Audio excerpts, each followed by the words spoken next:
Welcome you all. Welcome you to Pune International Center's Roundtable Conference on towards India's innovation-led growth strategy. Let me begin by welcoming Chair of this Roundtable, Dr. Aravind Chinchure, sir. Welcome, sir. And our speakers, Dr. Ijaz Ghani, uh, Mr. Amit Paranspe, Mr. Vinay Kulkarni, Mr. Rajendra Jagdare, Dr. Satish Ogle, Dr. Priya Karve, and Dr. Pradeep Apte. Uh, so we are delighted that you could be all here with us today. And without any further ado, I hand over to Chinchure sir. Over to you, sir. So good afternoon. We are sitting in a very, very historic place where we shaped, this is the place that shaped India's future, and it's such a privilege and honor sitting here to discuss on the topic of such a big relevance to India. In fact, when we look at innovation and innovation-led growth in India, we did have initiatives like, for example, we had Decade of Innovation initiative some decade back. But the world has changed, and world is different today. The world that we were living few years back and the world we are living today is way different, and I'm sure that in the next couple of years we will have a new, different world order. Just to give an example, pandemic changed the entire world. Now we are talking about supply chain disruption, we are talking about China plus one, and many more things. We just got over from pandemic, we entered into a war with Ukraine, and that has tremendously impacted world, and the war is continuing, and also it is impacting nations, many nations, and the impact is at a multi-dimensional level. If I look at India, now India is positioned in this world as a kind of a star. If I look at economic stability that India is offering, the kind of resources that we have, the kind of technological advancements that we have made, the kind of resources and willingness we have is at a different level. If I look at few years back, nobody was talking about Industry 4.0. Today we are living in a digital world. We are talking about fourth industrial revolution, and that is changing the entire industry and the world at a different level. We are talking about becoming a developed nation by 2047. Maybe we want to become $25 trillion, $30 trillion economy. We want to be Atmanirbhar Bharat. And if I look at what is happening in the world is shaping, a very new world order is emerging. In that, as a nation, we have our own aspirations to take care. Therefore, I feel that this particular roundtable is of a great significance, relevance to shape, to define India's future growth and future roadmap to achieve that particular aspiration. Therefore, I don't want to take more time. I have my own ideas and thoughts, but here we are in Pune International Center. In Pune International Center, and if I look at our efforts, we have always doing some pioneering work at Pune International Center, particularly in policy and many other areas. We have been influential in terms of shaping certain policies, both at a state and national level. So I'm here to see that in the next 1 hour, we will have very different ideas, new perspectives, and possibly this roundtable brings and gives a direction to India and India's growth and a strategy and roadmap so that whatever we are, our true potential that we will unleash. So with this just few opening remarks, we are here to listen, and I must really thank Dr. Kelkar giving this honor and privilege to chair this session. In fact, I feel so humbled that I'm sitting in front of my teacher, Professor Ogle. So thank you for this opportunity being part of this roundtable. So it has sir that I have made you co-host, Okay, so you can share your presentation. sure. Can you see me? Yes, sir. Okay, excellent. Thank you for asking me to join the roundtable discussion. I mean, it's amazing that innovation has been put into the economic development agenda. Most of the time, it tends to be ignored. I mean, a lot of work is being done on entrepreneurship. Excuse me, sir, to interrupt you. Yes, So you can put your presentation from your side, sir. okay, so I will need your help. I have made you co-host. Down there is share Sorry? screen. Yeah, share screen, sir. Down there. Oh, share screen. Yeah. Okay. And how do I pull in my password? Oh, I should do share screen. Yeah, we can see it. Now you first open the presentation. Okay.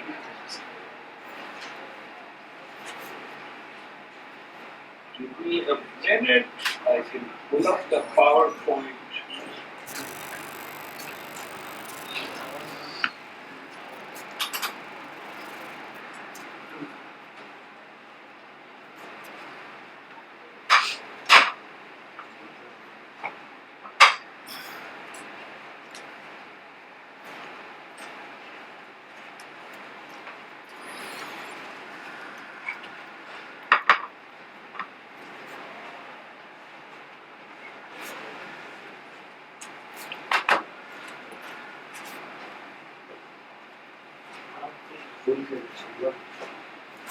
Will it be possible for you to? Yes, sir. Yeah, I think let's do that. It's alright. Be You easier know, for I'm having a bit of an issue with.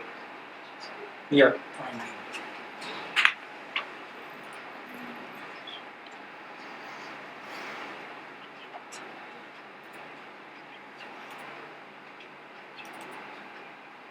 Sir, can you see this screen, sir? Yeah, I can see the screen, Yeah. but I don't need the PowerPoint, but that's fine. So let me not waste too much time. You can see everything is in order. I'll keep it very brief, but I really want to thank Pune International Center for picking up the innovation agenda. I mean, this is a theme that often gets overlooked. You can shift that whole You thing know, down. Yeah. the evidence clearly shows that both innovation and entrepreneurship are now the two key building blocks of any fast-growing economy.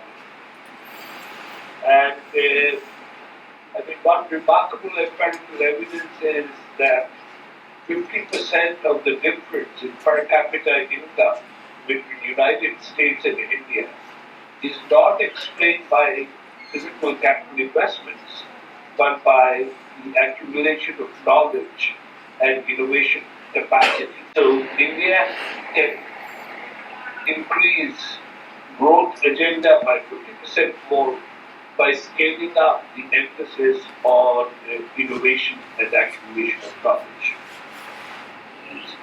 Innovation has become even more important. Just now the speaker explained how the coronavirus and the changes in global supply chains, they are all accelerating the role and importance of innovation in global supply chains. And this holds true not only for the modern services sector, but also in the manufacturing and agricultural sector. I mean, we can do a deep dive in all three sectors, and we'll see that the role of innovation is becoming increasingly important in agriculture, manufacturing, and services. It's also becoming important in tier 2, tier 3 cities, and not just Bombay, Pune, and Delhi. And there is a global race right now. Both developing and developed nations alike are in the race today to adopt a technology-focused society. I have friends in Silicon Valley who I often ask, which country is doing the maximum investments in artificial intelligence. And some of the feedback I get from them is that China has scaled up investments in AI and is investing more than USA. We don't have hard data on these things, but there is a global race. And the battle for the control of global economy and to take advantage of the new forms of globalization will be won and lost on the base of innovation and adaptation to new technologies. And India has a great opportunity given the increasing rivalry between China and USA. And I will explain why India has a bigger comparative advantage in this global talent race compared to China and USA. And I'll focus on that later on. Let me move on to the next page.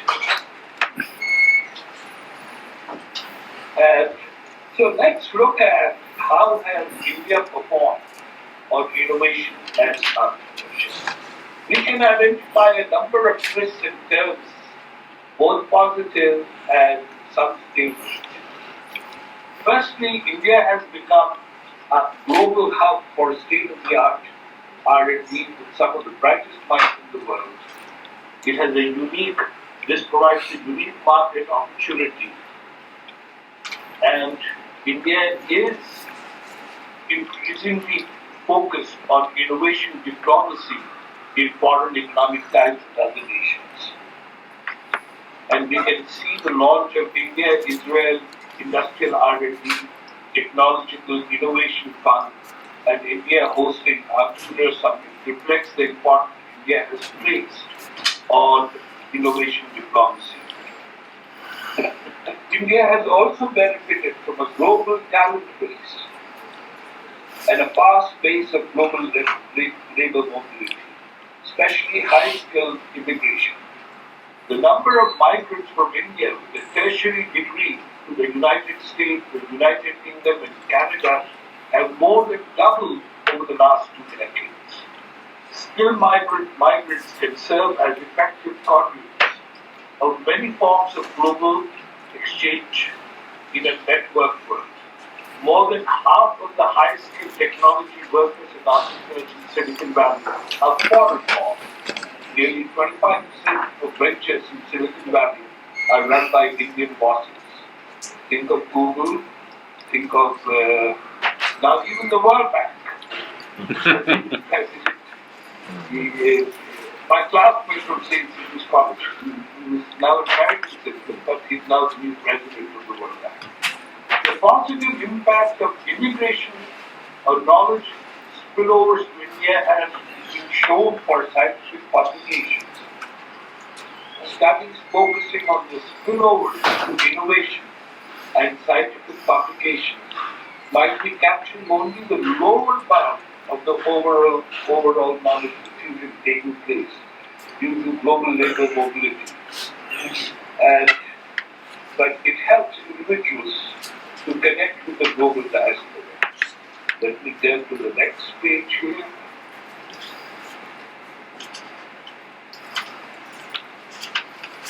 Now, the important thing in this global race is that innovation and knowledge diffusion are no longer location specific, but it has become part of the global supply chain, the global internet, which has made it a force for global knowledge exchanges.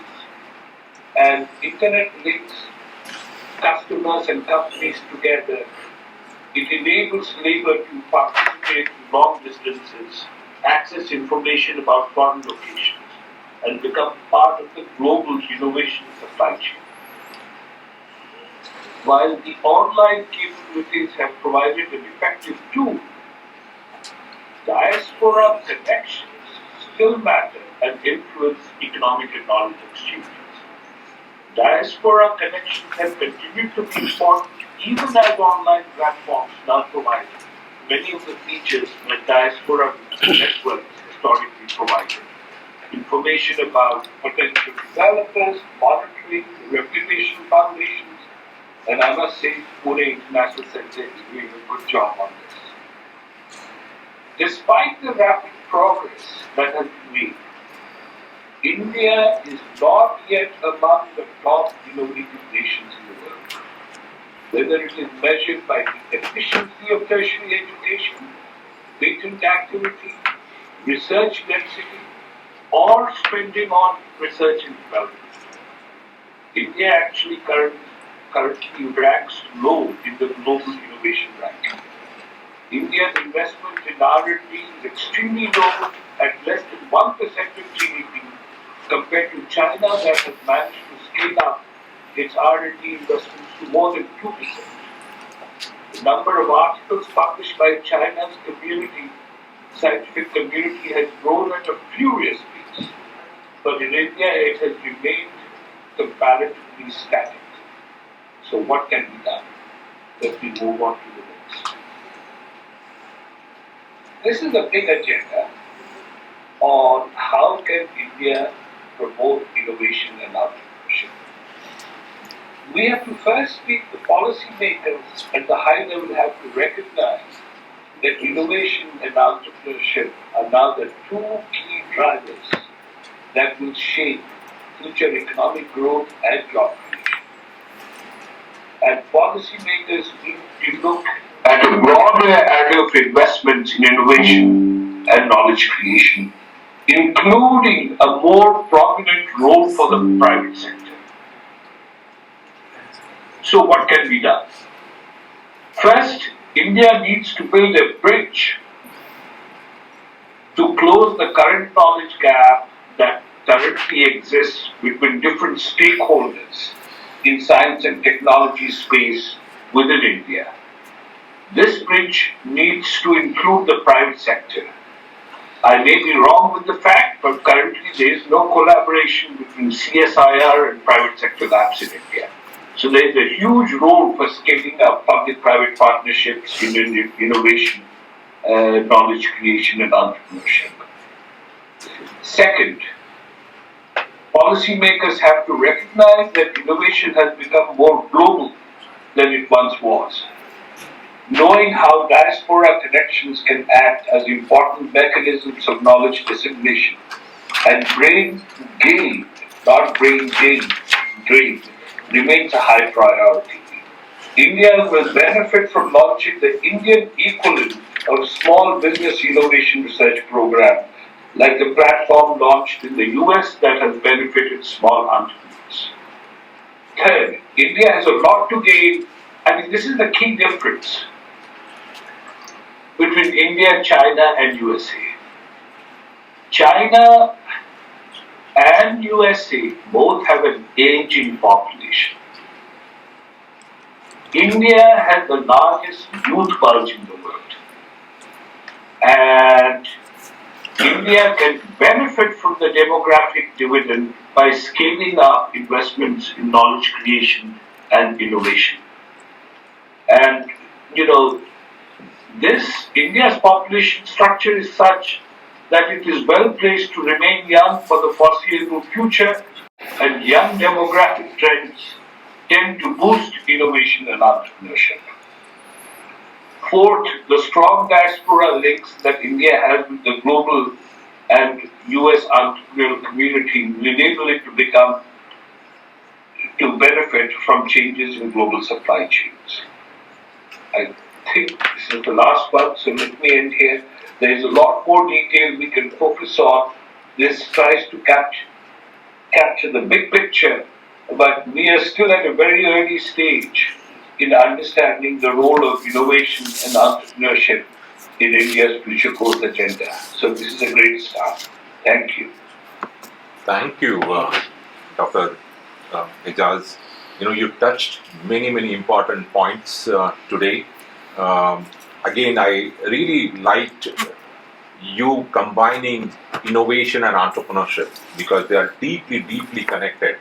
Earlier, we used to talk only in terms of innovation, but in this, economic growth and development, entrepreneurship is playing a very important role.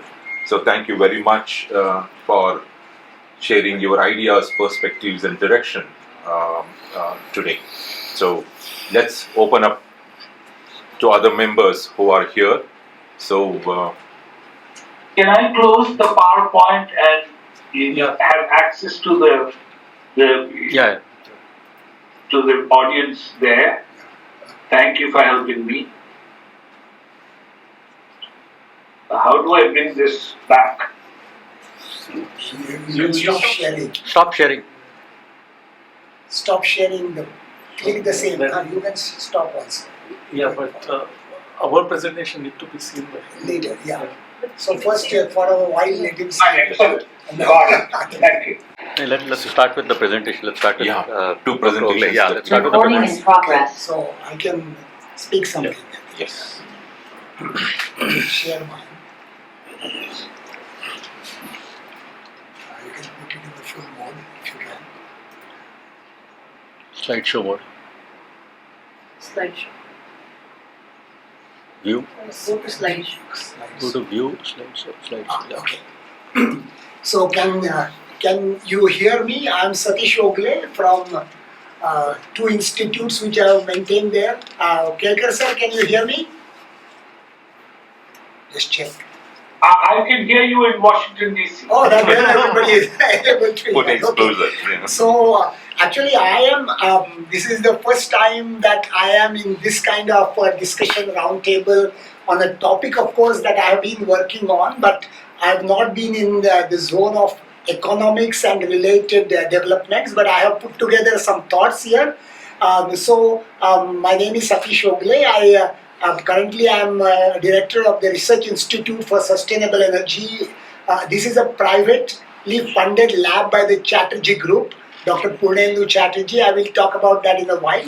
And then also the Indian Institute of Science, Education and Research in Pune, where I am an emeritus professor. So I will just run through certain slides, which are, of course, slightly all of us know. So go to the next slide. So our problem in India is one of energy. There are some very big challenges and where the innovation driven growth and developments will be needed. One will be the problem of energy and power, because any development by the law of physics, anything that we do requires energy, and when we have large plans to do something over the next 20, 40, 50 years, then we will need a lot of energy. The question is how it is going to come from, and how the innovation ecosystem can contribute to energy management, what types of energies to be used, how they will have implications on various things, etc. India is also two countries when it comes to power and energy. One is the grid power, like cities like Bangalore, Pune, Kolkata and so on. While the other one is almost 70% farmers, which are hard pressed to do any little thing, and they are very sort of dependent on a variety of issues, except for some developments like the mobile, where you can see the farmer smiling. But to charge that mobile, he has a problem and he has to go to Taluka place to sell his thing and so on. So there is a question of distributed power on the other hand. Let's go to the next slide. The other problem is big problem of pollution. So this is another problem that all of us know and talk about, so I don't want to spend time how it is and how it looks now in Delhi. Let's go to the third problem. That is the population and water, drinking water. These are huge challenges and problems that we face with, and therefore all our innovations. So if you look at energy, environment and health, these three things are completely intertwined with each other in very complex ways, and therefore whatever we contribute to energy will have very indirect, but in certain cases direct implications for all these aspects. So let us go further. Next slide. You know, the things that we say, what are the options? And I must say, we don't see many options, and there are these programs, Atmanirbhar Bharat as well as Make in India, are really targeted programs which I think we have to very strongly do something in this particular zone. Oh, sorry. Okay.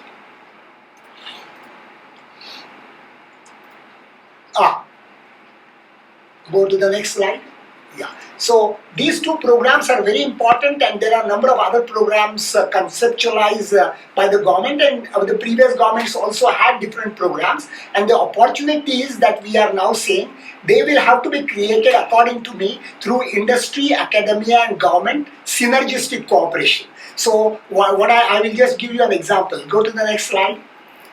In the next slide, I sort of articulate this in some way. So if you look at government has national interest and international interest, because we have to embed our nation in the family of nations, and we have to look at that. Academia are interested in academic, of course, interest, then the career interest of the people who are in the part of academia, and everybody has a national interest as well. Okay, this is the third thing. In the industry, in addition to national interest, they have economic interest and the growth interest. Okay, so now these gear wheels, government, academia, and industry, if you look at this, how they are going to move properly is something which we need to look at. So what I'm trying to do is, I'm not looking at the innovation per se, because what I want to argue is that there are a lot of intelligent people in our country. Even if there are migrated people outside, we still have many bright individuals in the country. I can see in all IITs, ICERs, and so on. And if you look at the publications that they are coming out with, or patents now they are coming out with, they're absolutely phenomenal. Then what is it that is not working for us? I think that I want to emphasize a little bit on the functional aspect of innovation translating into growth. Not just innovation, but what are the mechanisms and the gears which have to fit in India to translate that into actual growth. Okay, so that there we must understand that anyone which belongs to these particular things, industry, academia, and government, they have to work in their own interest, but we have to relate between them. So if you see, then what government can do with academia is sustained and substantial funding, first-rate research infrastructure, and then administrative efficiency. These are three things which will lead to the academia getting functional and functionally efficient. Then if you take industry and government can now, different things are done in terms of subsidies, supply chain issues, and infra development. So these are the things where the government-industry interaction. And in academia and industry, if you see, it is mutual confidence and respect, which has not developed over the last 50, 70 years for one reason or the other. And the other one is mutual value of interaction. They must have mutual value. So for example, if industry cannot get something by supporting a project at the end of 2 years, they will lose confidence in that process. On the other hand, the scientist, if he does something for the industry, whatever he gains in the process has to bring value to his academic interest and the pride that he has developed something in the interest of the nation. So these things have to come together, then the whole wheels will try to do. So I think in addition to innovation, to connect to India's growth strategy, we must emphasize the functional aspect of it. Why I say that, I will give you an example. I always think of this, that if you consider, let's say, Bhimsen Joshi as a singer, and if you consider, somebody, Zakir Hussain on tabla and everybody, and we make all of them sit on the stage and ask them to play their music. Each one is best. However, they will produce noise if there is no harmony and synergy between them. Okay, so what is important is how these experts, so in India, do we not know what is the problem or what are the problems? Don't we have the talent? We have everything, however, there has to be, it is like an orchestra which is producing noise rather than music. Okay, so the problem is to how to fit these things together. Now let me go further for want of this. So I have done all these kind of things. So I will quickly read a few of them, but I will leave it with Vishal and you can think about it. Bringing breadth and diversity to the decision-making process. Many times in India, only few people make decisions at all levels, including science and so on. When I was in US, every NSF team which was going for funding in different universities was different. In our case, there will be some 7-8 people who are deciding the funding of the entire country to every little university or something. This is not fair. Okay, so this diversity has to, then bringing young achievers in the decision making process. All of us 60 plus are sitting and deciding, is a problem. Then bringing industry experts in the funding decision making process. This is Very important, because I have seen, having worked with some industries recently, that their thinking is completely different. Okay, so if only scientists decides what should be funded, that will generate publications, but nothing beyond awards and rewards to only science, but not innovation in that. Okay, then continuity of funding support. I will tell you, this is, I'll put points of my own experience because I'm a working scientist. So what happens, I write a nice project, the committee is very hard initially. Okay, oh, kya kar rahe ho, this is what, and all that. But afterwards, it is passed, the project, or rejected. But once it is passed and after 3 years, it is done, there is no sort of thing where it is carefully monitored and said, what next are you going to do this to take it to a different level. Then I am ready to write an entirely different project and get another funding, and the first one file is put off, right? So overall, there is nothing where I have seen that they say, oh, it is excellent, but so what? After that, where is it going to take? Are you sending those reports to industries, getting their feedback and so on? So a lot of things can be done, okay? Then support for maintenance of high-end equipment. I have seen government or any funding agency can support 20 crores instrument. And you see that after 2 years, it is all gone, and they say that there are certain, one power supply has gone, and for 1 year it is not working. It is like you are having a Mercedes and the tire is punctured, so it is not able to move. This is exactly the situation I have witnessed in many labs, and this is very serious. Strong initial evaluation but weak follow-up, that's what I said. Actively seeking continuity of successful outcome, this is what I mentioned also. Okay, connecting large funding with science outreach. This is what I have seen in US, and I felt the need there, because our young people have to be built into the innovation process very naturally. So what, for example, I realized in the so-called MRSEC funding in the US was that there was an outreach program. So if I want to get 20 crores, I have to tell what I am going to do for school children or college children as a part of my effort here. And I liked that particular thing at that time, because we used to go there to the school, give popular science talks and so on, but that was a part of funding and we were evaluated on the basis. So the young entrepreneurs, young innovators are built through that process. Go to the next slide. I'm sorry I'm speaking too much, but I'm passionate about it a bit. Okay, so then you have human resource management, scouting and strongly supporting excellence. This is important, not the buddies of certain people and so on. We have to really be objective. So in the decision-making process, if you are diverse, bring in many people, that will happen. Then massive recognition and rewards for applied science. Nobody cares about applied science. So innovation translated into proof of concept and products, you have to give value to applied science. Okay, so somebody who has 20 publications versus somebody who has 2 patents, he should also be rewarded and awarded equally handsomely like the publication person is done. This will change the value system. Keeping faculty and researchers out of routine administration. This is very important. Now teachers are going into election, voting and this and that, all those things are happening. It should not happen. Training youngsters in research methodology and ethics. This is extremely important. Then all these plagiarism cases and this, all those, some people are having noise and everything. So that should be a part of a curriculum. Cutting administrative delays in procurements.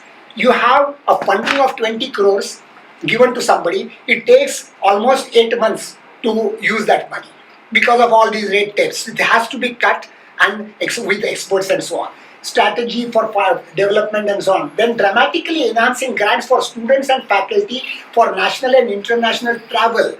It is very important, because we have all learned when we interacted with people elsewhere what new things can be done, etc. So that vibrant, here in 5 years the PhD student cannot go even once abroad, Yes. okay, to talk, and this is like out of say 5,000 students, maybe 200 students get the kind of grant that we need, so that is needed.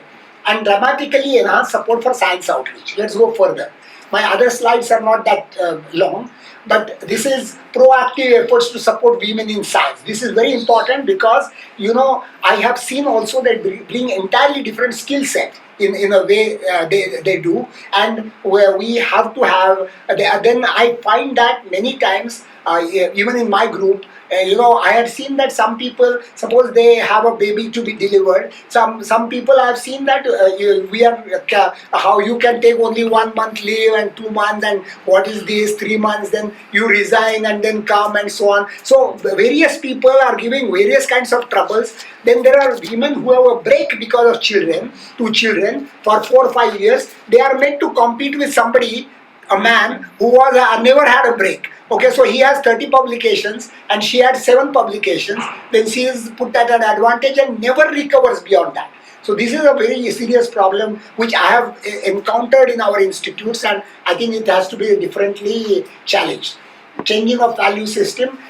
Now stopping imitating waste in content and style. What about Indianness in terms of understanding our circumstances and identifying our problems and solving them? Probably Priya will be the right person to deal with that aspect. Okay, we don't have to be completely solving westernized problems, Western problems. Okay, and we have to think about that. At individual level, collaboration, cooperation, seeking and actively pursuing win-win situations, shunning insecurity and sharing credit.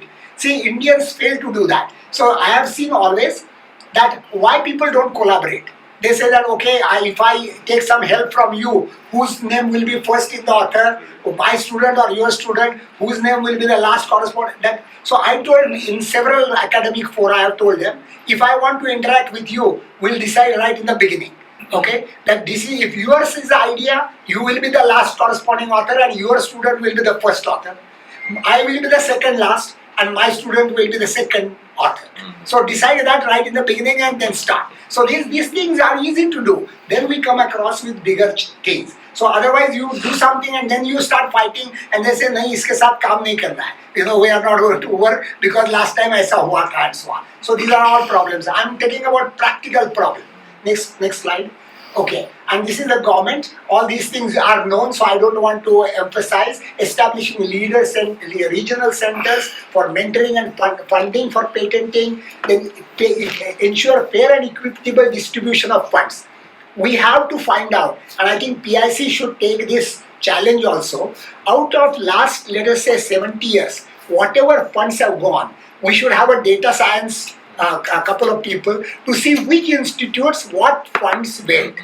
Okay, what is that, and then that will make it clear how this was completely off in one way or the other. Okay, and then precursor availability, etc. Dramatic enhancement of manufacturing. After these are known to government and these are known to all of us. As I said, it is not that these are points are new. How to functionally implement them is something where the orchestra is not creating music, but we are creating noise because it is not harmony. Okay, next slide. So these are all bringing the industry strongly into the R&D ecosystem. Okay, and I will not talk much about it because these are some terms: mindset, value system, industrial internship, reforms. All these things are known to all of us. So I don't want to spend time, but I will give few examples of how and under what condition the innovation can translate to a product in an actual industry-academia interaction. And I have the privilege and the pleasure to do that with few industries. So I will just point those examples rather than giving the general points here. Okay, go further. So these are some of the labs we have built in ICER Pune to make battery research. Go further. Okay, these are all instruments which we have at ICER Pune to make batteries. Okay, nowadays electric vehicles are so much, and in India, it is a pity that in last 60 years, we didn't make a first battery. Even now, there is no company which is making large-scale manufacturing of batteries when we are dependent so much on imported batteries. Now, every Chinese toy that we get has a battery, which the toy I bought from my grandkids, it works for a few hours and then it is gone. Okay, we don't even have the strategy where to throw the batteries. We throw them in dustbin. Okay, and there is lithium, cobalt, all sorts of valuables which we are throwing. Like we throw the chemicals in laboratories into basin and they go into the water system. Okay, these batteries are also thrown like that and we have no way to collect them, collectible waste. Okay, go further. Okay, these are all the instruments I have in my lab in ICER, and with ICER we had 2 collaborations. One with KPIT company, go further. So Kelkar sir knows about this, KPIT, ICER Pune and NCL. When I was there, it started, but later it was KPIT, ICER, and we have made sodium ion cells for the first time in India between KPIT and ICER, my lab in ICER, which I just showed you. And now they have gone further to make it to let's say 100 watt-hour per kg. We did research in my lab up to a certain extent, and they actually took 5 of my students as to drive that. So they are driving 5 of PhD and postdoc students for my group, which participated in the KPIT sponsored project. They are now have been absorbed by KPIT and they are running the lab there. Okay, go further. Okay, so this is how the all the parameters have been done and the real solutions, and KPIT is now looking at various applications in different sectors in let's say a variety of sectors, intracity buses, this, that and the other, because sodium battery is something which sodium is abundant, lithium is not, and so on. So go further.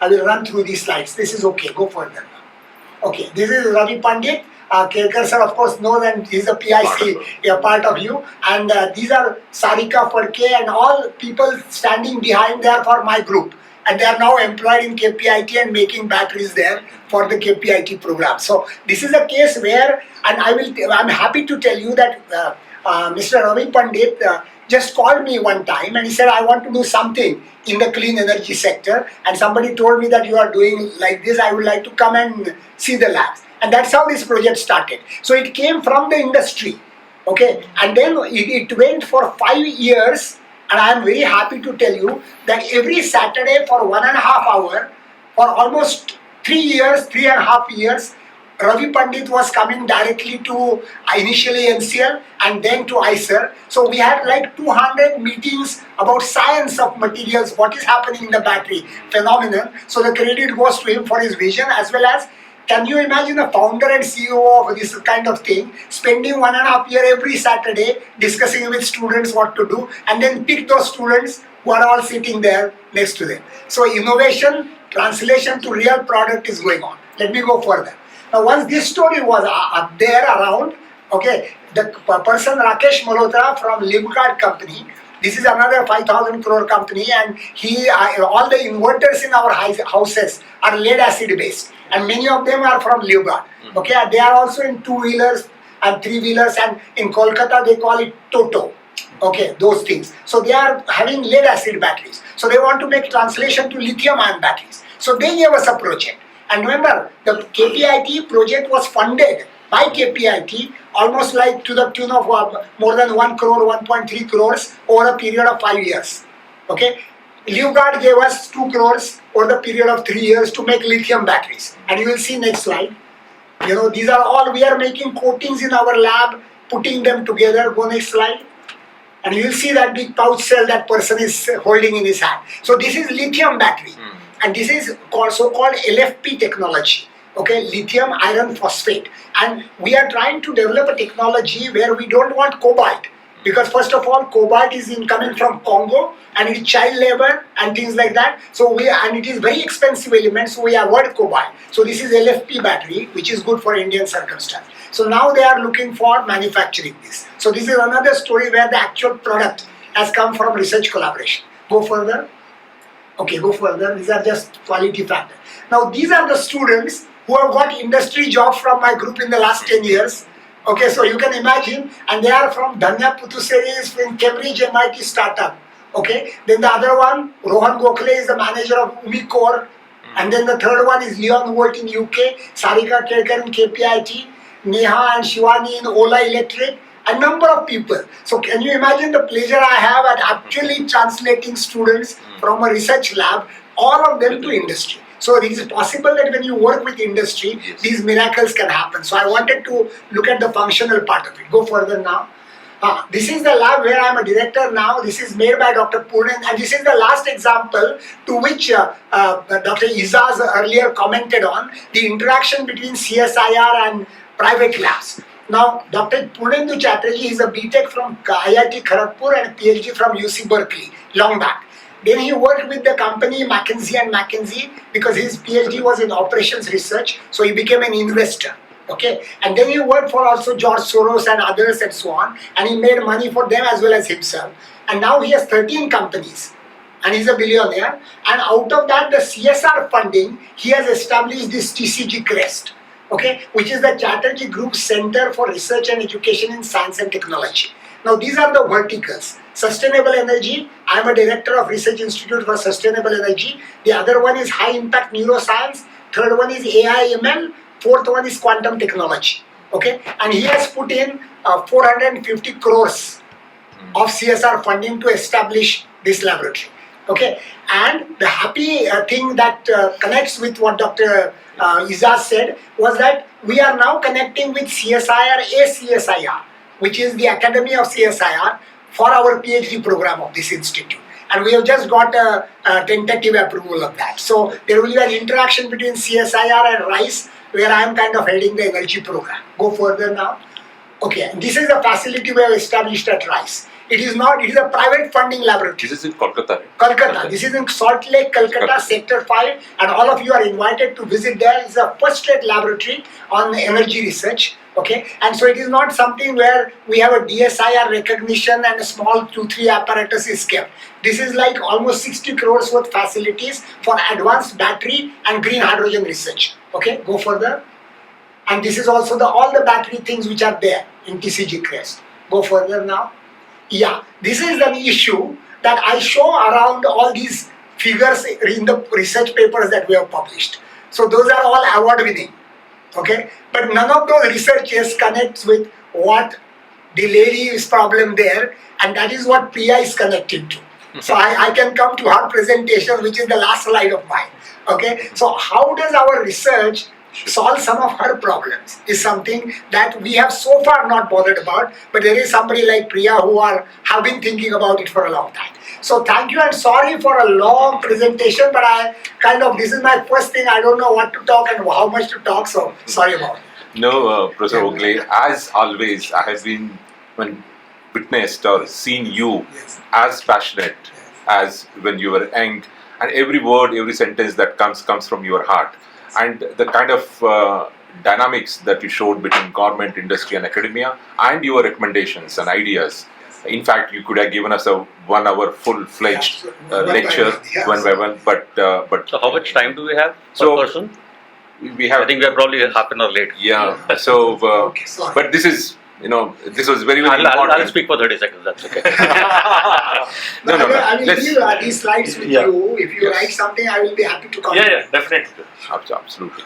So I think after this we will have some submission to Dr. Ketkar. If all of us we agree, we can start thinking of conceiving a policy paper around this particular topic, because all of you are bringing so many deep insights. I think it should be a very powerful, impactful policy paper.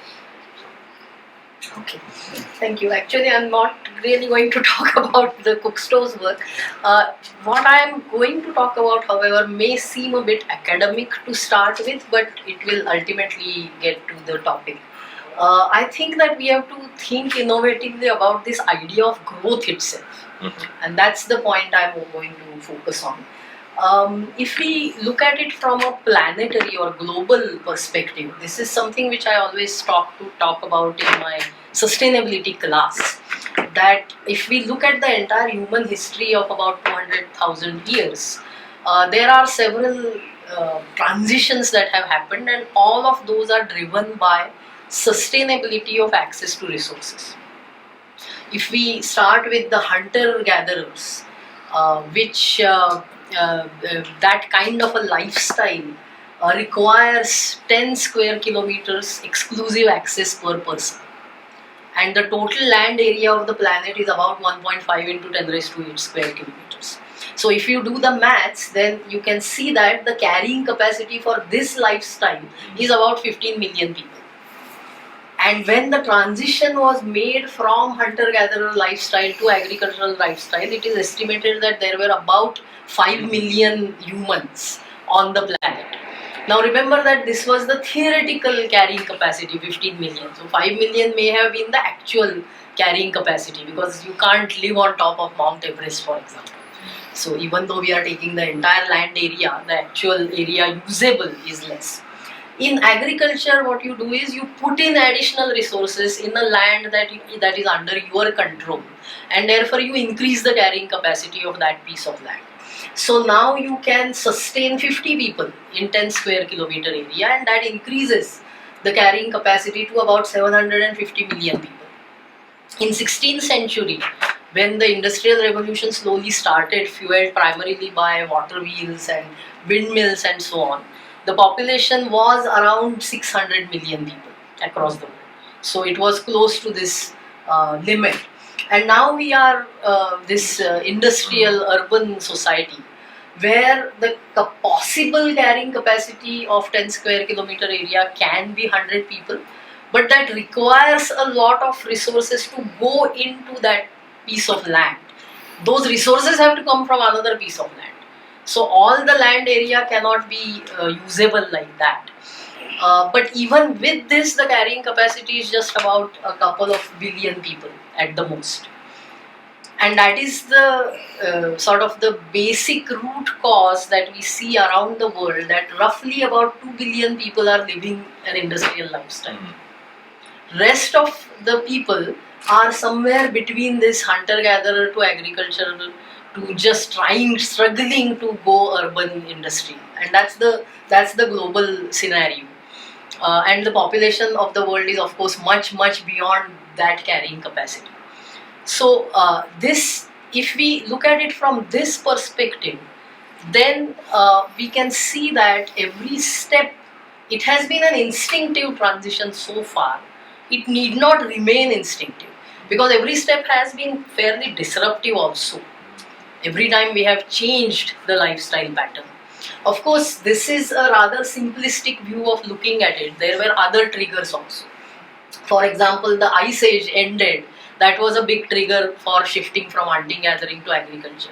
Or the invention of steam engine and discovery of fossil fuels was the big trigger for really dramatically increasing industrialization. So other things have also been happening.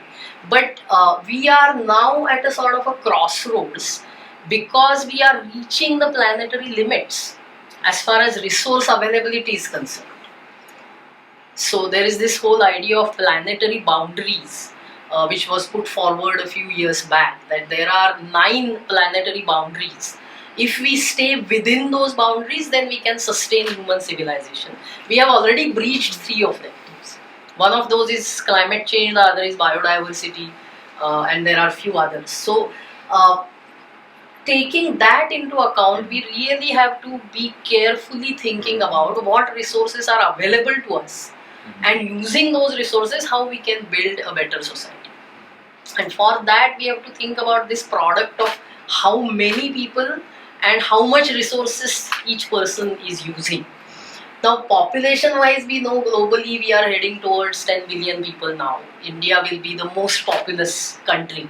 So in that sense, we have a unique challenge. But consumption wise, actually the challenge is much bigger.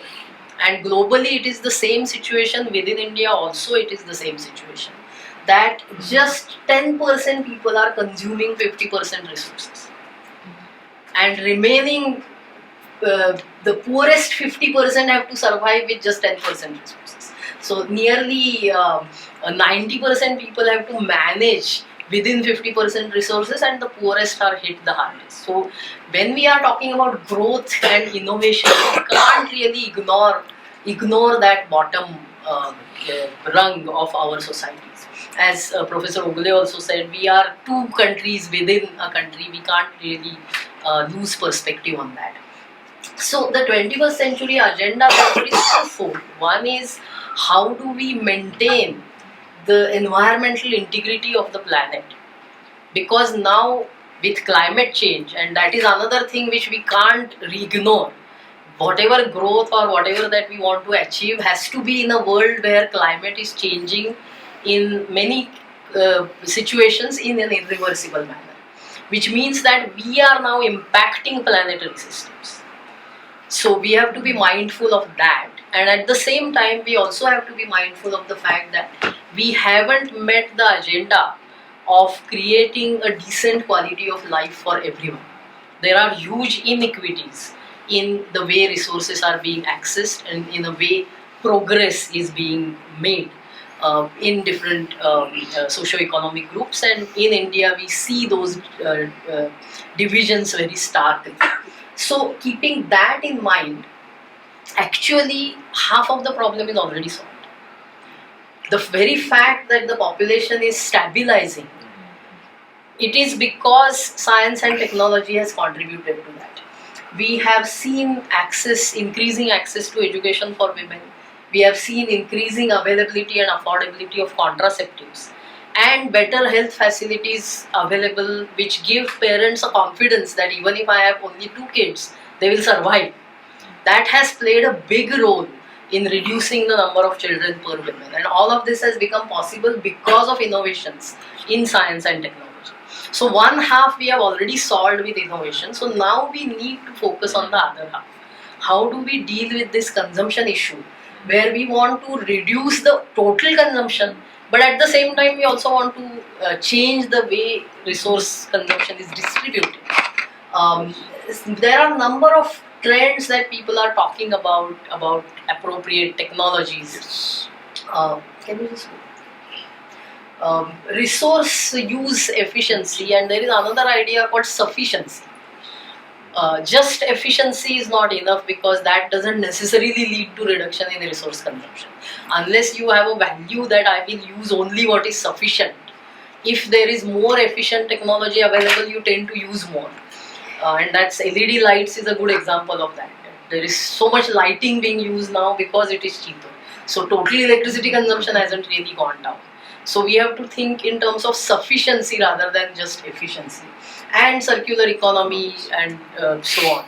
The example of batteries that you gave, sir, is very interesting, because I had heard a talk from a chemistry professor in IISc who said that if we can actually effectively collect all the cell phone batteries from all the cell phones that are being thrown away, within India we will create a pile of lithium which is harvested from those batteries there, so that no mining is required. We will become self-sufficient in battery production. So talk about those things later. So that is the kind of thinking that will come in if we really are mindful about these consumption related issues. Next slide. So this is just one example I am giving here. I am proposing that let us rethink our definition of growth. Let us throw out these outdated ideas of GDP and expanding economy and size of economy and all of that. Money, after all, is a fictitious resource. It is a figment of human imagination. We have to now think about how we are using the actual physical resources. There are therefore different measures that have to be used for talking about growth. And this is just one example, Social Progress Index, which is sort of inspired by the SDG framework. I like this index because it doesn't include GDP at all. It looks at entirely different parameters and gives a more holistic picture as to how that country is performing. And you have a global index and you also have a country-wise index. SPI is also being calculated in India per district. So that type of data is also becoming available. So Priya, this Social Progress Index is exactly the United Nations Charter for Sustainability Yes. and Sustainability. Yeah. You know, so this is 1987. All these points. So just next. This is the 2022 data is not yet available. I just checked in the afternoon. But this is the global picture of SPI. We want to get to the score of 100 using all these parameters, and currently if you just press the world score is 65. The top ranker is Norway. That should be our ideal that we should be moving towards actually. India is at 58.81 at 115 rank in 168 countries. So we are in the bottom 50. So that shows the kind of work that we need to do. If you see the next one, this is India's report card. And the way they do this is the comparison is with respect to other countries which have similar GDP. So that is where the GDP aspect comes in. The yellows mean that we are doing sort of okay, on track.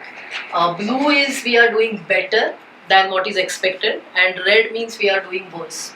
Now you can see that the foundations of well-being is where you have maximum reds, and the entire environmental quality part is totally red. That is where the air quality part comes in, the water quality, and all of those issues come in there.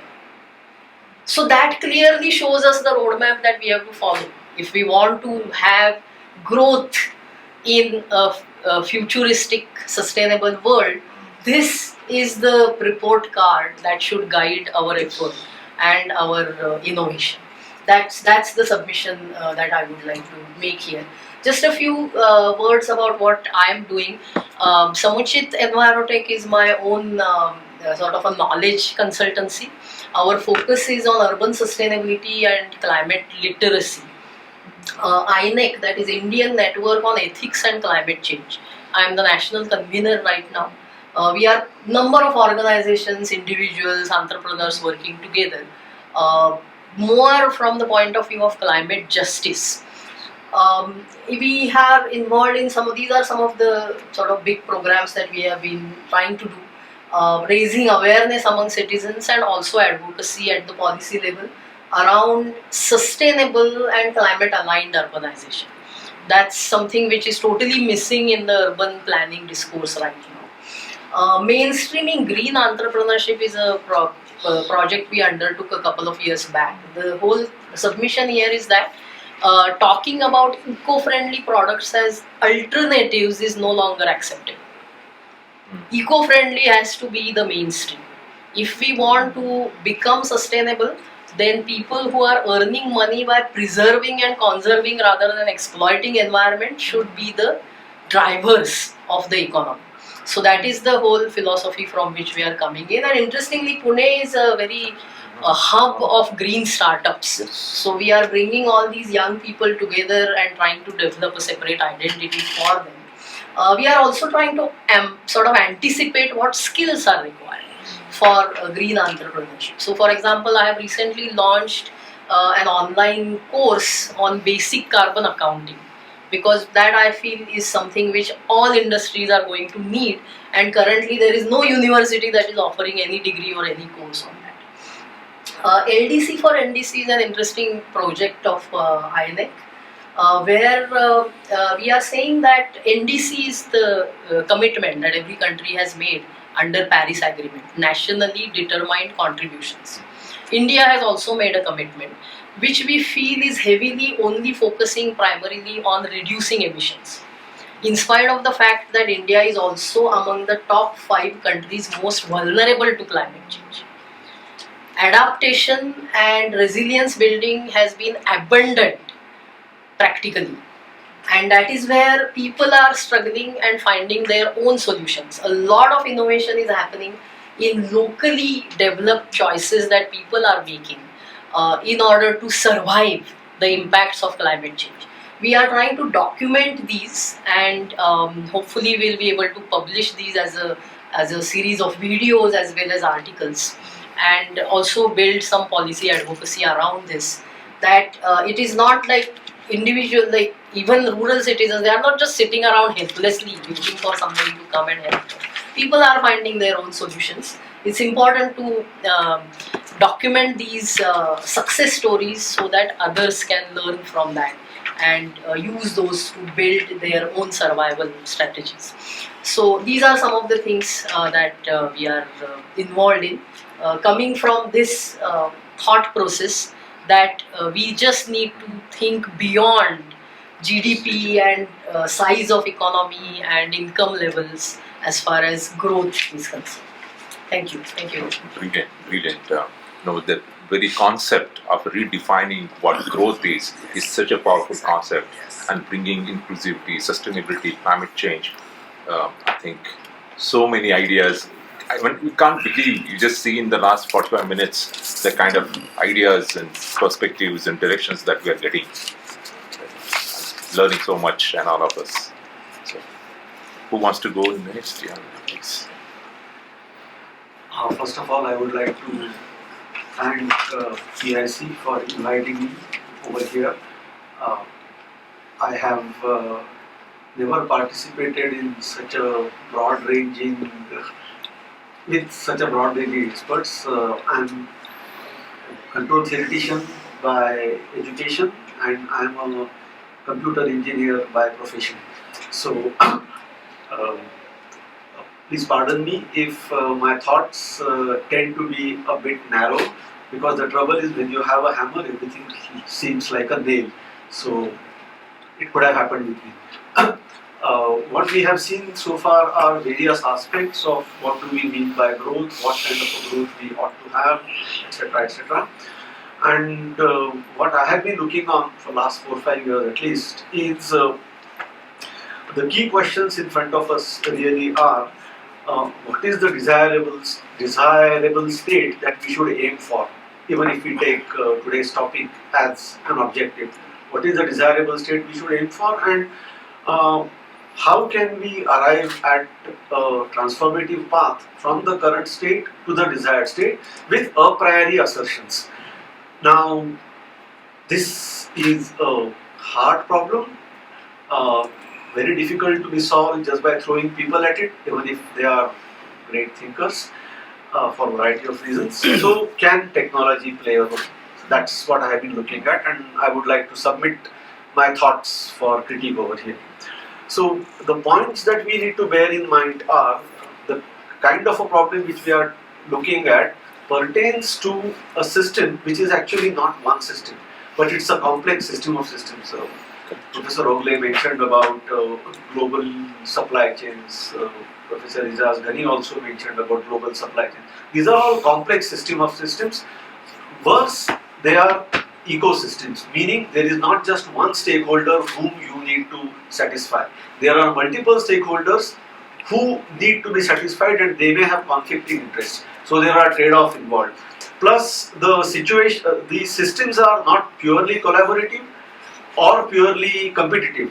If it is a purely competitive, we could aim for Nash equilibrium kind of a state, which wherein even if one person deviates, everyone else suffers. So therefore, they won't deviate. But that's not guaranteed because they are cooperative. Sometimes they collaborate, sometimes they compete, and that's what makes these systems almost like a wicked systems.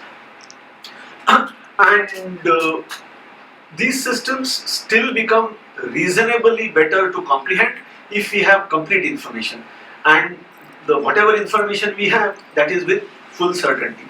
Unfortunately, we have partial information, and whatever we know is also with uncertainty. So therefore, if we have to have these two key questions answered, what should our target be and how should we reach, two problems become very important. First is decision making in the face of uncertainty, and second, having arrived at these decisions, how should I implement them in an effective and efficacious manner.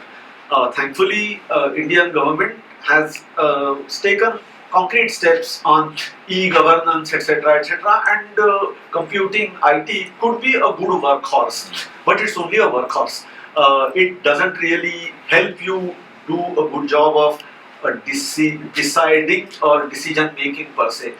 So, if you look at the current practice of decision making, three broad areas emerge. First is if the system is amenable to be rigorous specification, like all systems which are governed by physical laws, then we could use math like linear analysis, linear programming, solve it as a multivariate optimization problem, and you have an answer. No one can dispute it. Unfortunately, the kind of problems which we are looking at towards India's innovation, it is just not amenable to such rigorous specifications.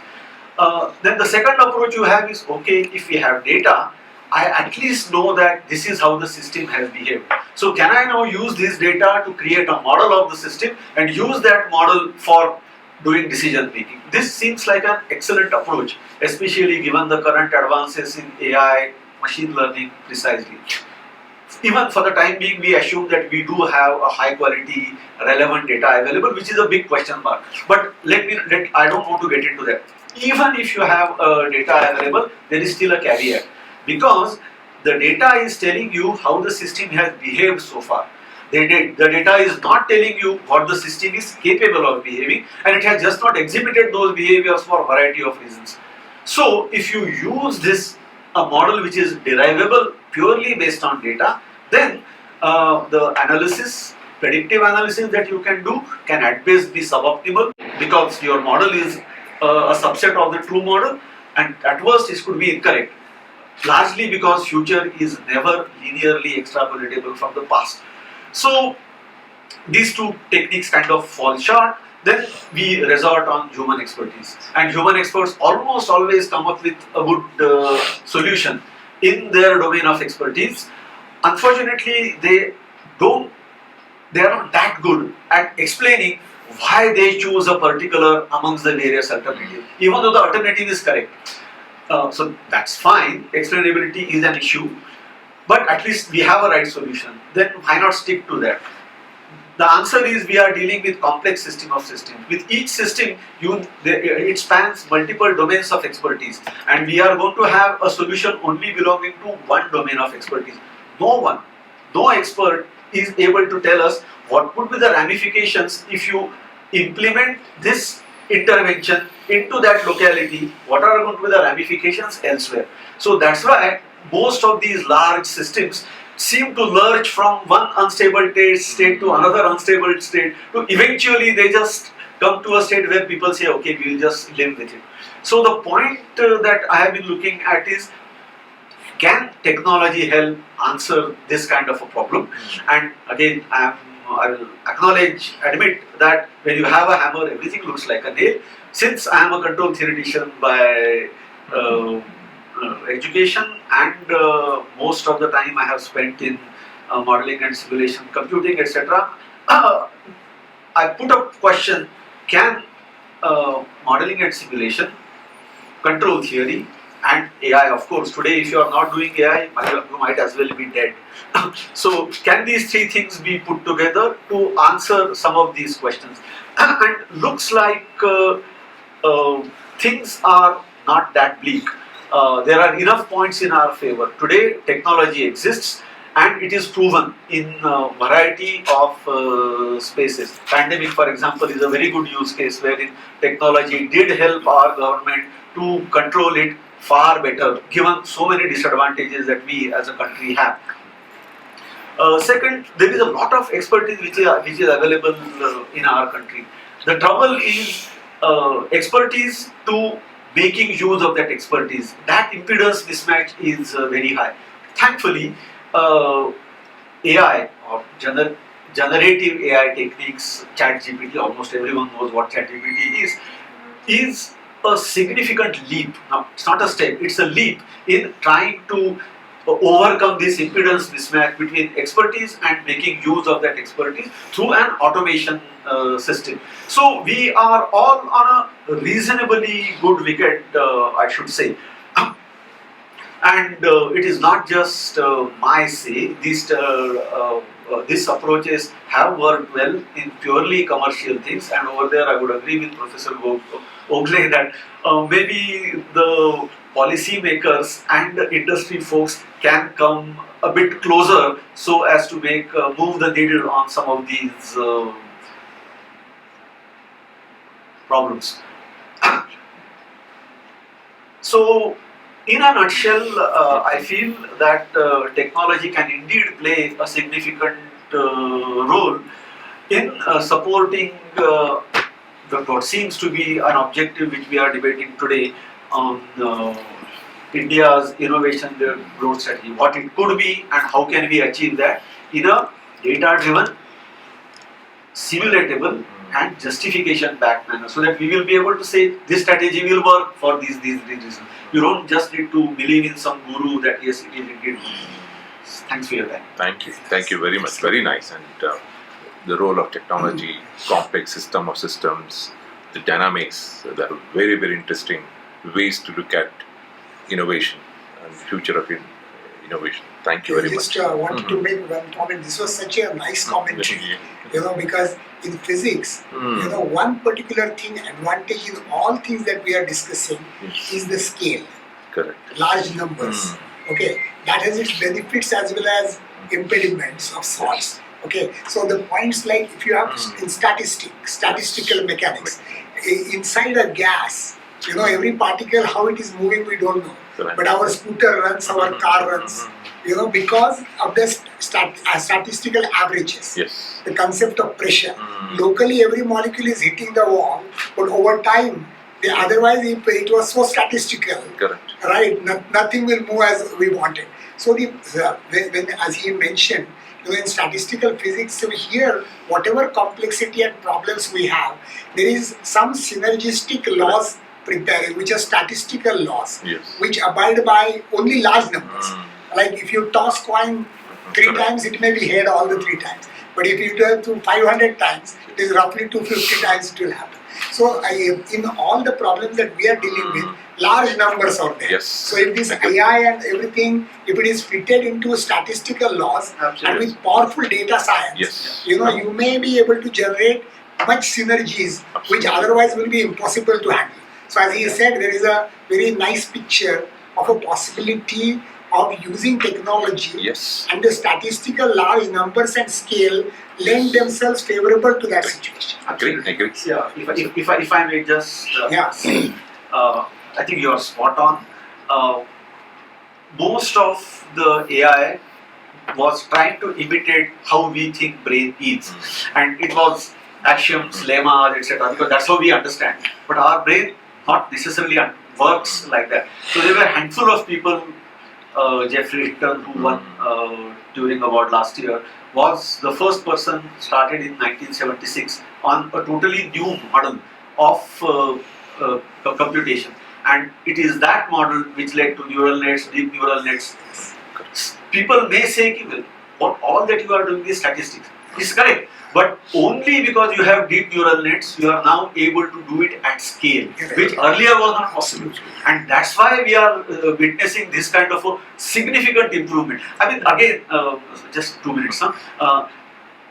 If you look at huge successes, like Google was a huge success. It took about 12 months to gain 1 billion users.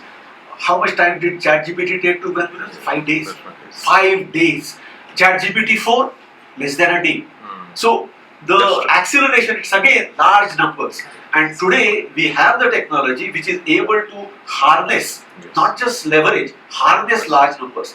And I think we ought to use it where we must.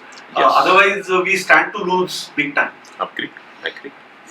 Technology as a driver. Anyway, I'm conscious of the time, therefore, we can go into the. No. We can actually go deeper into these ideas and concepts. So we can but discuss yeah, over over dinner also. Yeah. We'll continue that. Yes, I'll be brief. I think so. My few points that I was planning to mention were in line with what Dr. Gani had said, more to do with economics and specific suggestions and potential actions that PIC could recommend to whoever is reading the report. So I think basically if we look at innovation-led growth and growth strategy, I think as Dr. Kelkar has said multiple times before, I think growth is the best policy for India, whether it's foreign policy, whether it's defense policy. So if we have to get to 7, 8 or even higher % growth, what do we need to do in innovation in our research and development ecosystem? And to that end, my first point and feedback that I like to bring up in any such discussion is also what Dr. Ghani alluded to, is our R&D spending. And I think it's pretty pathetic if we look at the global averages, right? We are well below 1%, 0.7 or 0.8 of our GDP. China, which was similar to us about 30 years back, now is 3 times us, and their economy is 6 times us. So effectively, they are spending nearly 20 times us. US is more than 2%. And if you look at some of the successes, I know they are small countries, but if you look at South Korea, if you look at Israel, they are spending over 4% of their GDP on R&D. And for multiple reasons, we haven't really got this number up. In fact, if anything, this number has stayed flat or even slightly dipped a little below. I remember having this discussion with Dr. Mashelkar a couple of months back at one of the PIC programs. So I think our first and foremost recommendation needs to be what do we need to do to improve this number and what are the stumbling blocks for it. And it's no point in blaming just the government. I had a report somewhere, I need to find it. I think it was one of the PIC presentations a couple of years back presented by Dr. Forbes, if I'm not mistaken. So that highlights a very important point. The private sector R&D percentage is even lower Yes. than government. Now that makes it even worse, right? So why blame the government? So what are the reasons? What policies do we need? Do we need R&D tax credits? Do we need some special schemes? Do we need financing? I don't know. I mean, that's something that is a follow-up that I would like to suggest. But bottom line, we need to figure out. I mean, we talk about GCCs coming to India in a big way, and as Dr. Gandhi said, we have Microsoft, we have Google, we have SAP, all companies here. But still, our R&D output is pathetic in terms of the amount of and by various metrics that Dr. Ogle also referred to. So we are making progress, yes, but is it enough? Absolutely not, right? Now looking at two or three other aspects. So this is the macro level. Now if you look at innovation and growth, right? Now there are multiple areas to look at. You can look at startups, you can look at large companies, you can look at academia and research institutions, and you can look at government labs. Now each of these four areas, right, we have to make progress. I think startups is one area where we have relatively made good progress over the last 5 to 10 years, right? Government labs and research institutions, again, who better to explain it in further detail than Dr. Ogle. But from whatever I have seen, I think the funding of our established academic institutions hasn't grown at the pace at which many other metrics have grown. I don't have the exact data, I've looked at it, but if I look at the IITs, if I look at especially the original 5 IITs, see, I think one of the things that we have done is we have gone for breadth, which was the need of the country. From 5 IITs, we went to 15 IITs. From 0, 3 ICERs, we went to 7, 8 ICERs. Same with others, and that's needed. But because of that, the original innovation and R&D is not going to come from IIT Dharwad. Sorry, I mean it got set up officially just last month. It is going to come from the original 5 IITs. So what are we doing to increase the support for the original IITs or the original ICERs? And I think we don't have a good strategy in that place. I think we are just continuing to give them enough money to run whatever they have. Again, something that needs to be studied. Same thing with industry partnerships. I think what you have is a great model. Unfortunately, unlike in the US, we just don't see that level of participation of academia with industry. And I'll blame both sides. But bottom line, I mean, you have the best experience in that. So we need processes, education, seminars, whatever it takes to fix that problem. Because bottom line, whatever little exposure I have to, I end up spending a lot of time in ICER just because I have a lot of faculty friends. No other reason. And and I represent MCCI. So they call me to get industry connects basically. So I end up connecting them wherever I can. And somehow that connection, even if I make the connection, introduction, that doesn't happen. That follow up, that faculty that you see in a US university, right?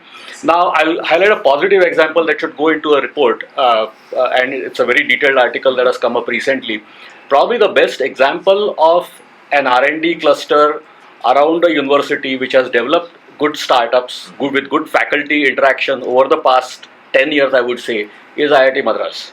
I think they have been able to do some phenomenal work. That just recently, since yesterday, a good series has come up of what all they have been able to do, and that's a great template. I think IIT Bombay, I mean, I'm an alumnus of IIT Bombay, but I don't think IIT Bombay is that successful as much as IIT Madras. So I think there are some good pockets of excellence like your model, but somehow that is not. I was with Professor Zuzu. Yeah, he started it 10, 15 years back. He's sort of the genesis of. We were in Ranchi for G20 Right. He has grown it like right. So that cluster, I mean, they have good data. They have created 8 unicorns. They have created 50,000 crore plus market cap, and so there are good models out there.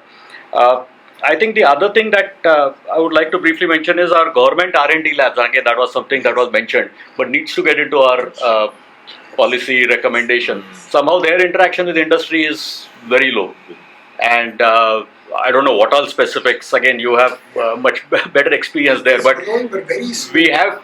First of all, we are investing less money. Second of all, whatever large amount of money we are investing in the ISROs, in the DRDOs, they are doing some good work for defense. But a lot of that, the lateral benefit that many of these defense industries have generated in the US since World War II, we are not seeing that. So a lot of these have spun off parallel technologies, which have generated a lot of emphasis. And the last point I'll make is again a policy recommendation that obviously needs a lot more work and discussion. Is you mentioned the NSF model. That model has worked very well in US. Our model is broken, as you said. We have just few people making the calls. The other model that has worked very well in the US that I've discussed few times on Twitter, and my good friend Shankar Iyer, who's also famous journalist, has written about it as well, is the DARPA model. Yes. And I think that model needs, because that sort of combines the best of private sector and government, where the funds are coming from the government, but you have few very strong private sector program managers who have been in the industry for 20 years, who are acting on behalf of the government, but then effectively getting universities and government labs and research labs executing on that project. That model has worked very well for US. I mean, and everyone knows the great success story of DARPA, right? Starting with the internet. I mean, everything has come out of DARPA programs. So that probably needs to be looked at as well. And there are a few more. I would cover them right now, but I'll send you a few more pointers by email. Okay. No, that would be amazing, Amit, with your experience in R&D. That emphasis is always with it. Our CPI, Dr. Naushad Forbes' report revealed so much. They brought out a report. There are so many deep insights and data and directions. That should be a basis for us to look at R&D investment, where it is happening and how we should shape the policy things. So, I know time is I'm the residue. Not residue. Most important. You're the because host. I agree. You're the campus host. Yes. Well, I have a few. I think we have very broad spectrum that has been covered by the presentations before. I can't react to all of them, and no need to react to all of them. But the only thing is, if we think to produce kind of a series of papers or collection of papers, we must also search for a uniting theme among them. One thing which I think Gari's paper, which is primarily like an economist, and therefore I am responding like an economist. The first question that I would ask is why innovation gets and when innovation gets settled. There are many innovations which actually occur, but only few of them translate into accepted, adopted kind of practices. So obviously, unless there is an incentive, unless there is a reward, the innovation by itself doesn't settle. The question of looking at it in Indian context is, of course, most of you referred to that we are not one homogeneous kind of an entity as the Indian economy. We have a very differentiated kind of strata. Each of them have a different ability to absorb innovation. There are certain innovations which have probably, even without knowing them that this is a technical innovation, people have already adopted them, absorbed them, and they have started using it in a manner which they find fit. Good that you raise this point that from a systemic point of view, what happens can be much more different. This is what economists would like to call unintended consequences. You do it with some kind of a purpose and it results into something else as well. The question which in terms of growth and whether the innovation-led growth could be designed, because firstly, as an economist, I must tell you there are many things that happen even without policymakers, and many times they happen more successfully without policymakers.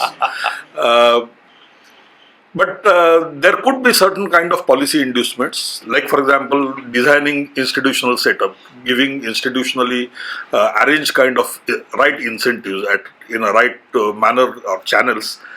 That is of course desirable, but we should also realize that there is a limit to what policymakers can anticipate and conceive and fund. There are many things that happen even beyond their own horizon, and that happens on a suo motu basis in the economy itself.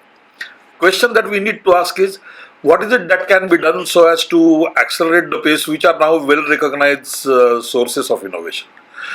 When innovation occurs, the way in which economy is conducting undergoes a change. That requires different kinds of skills. So first thing that we have to really ask is, what is holding back innovation in education? Because education is the primary activity which generates skills. If we keep on thinking in terms of providing education of all sorts and generating of skills of all sorts in the same traditional institutional pattern, probably we will be lagging behind. Not only leveraging technology, but also institutional patterns, the ways of evaluating, ways of absorbing the people who have adopted the skill. We should realize that there are many electricians who did not have much of the formal training at all, but they are doing good business, and they are in fact adopting to new kinds of devices or the new kinds of gadgets that come to the market. How do they acquire that? So the sources of acquiring skills and sources of methods of in a way inculcating or absorbing innovation are many. They are not necessarily confined to educational institutions, but there are certain educational institutions which probably can give much greater impetus to the whole process and in a much more diversified and perhaps sometimes in a much more focused manner. Obviously, industry, private or public, we should also realize there is very large sector, large public sector industries. For example, take railways. It's a huge establishment and it uses so many kinds of technologies where there are many scopes for introducing innovation. So, organized sector response and attitude or ability to A, generate innovation, B, absorb innovation, 3, imitating innovation, which often is major source for a large number of economies. In 50s, Japan was not considered to be an innovative country. It was being looked at, sneered at, being imitators, and that too in a sneering manner. So they were not considered to be imitators, but they were considered as aping things. Right. But tables turned within 20 years, within 2 decades of time. So our complaint should not be necessarily that we are not innovating too much. Of course, we should innovate, but there is also a stage where probably imitative innovation is something which is probably much more worthwhile. That has happened with Korea, like Japan. So we have to think why it is not happening in India and what is the process that can be more triggering, that can accelerate this.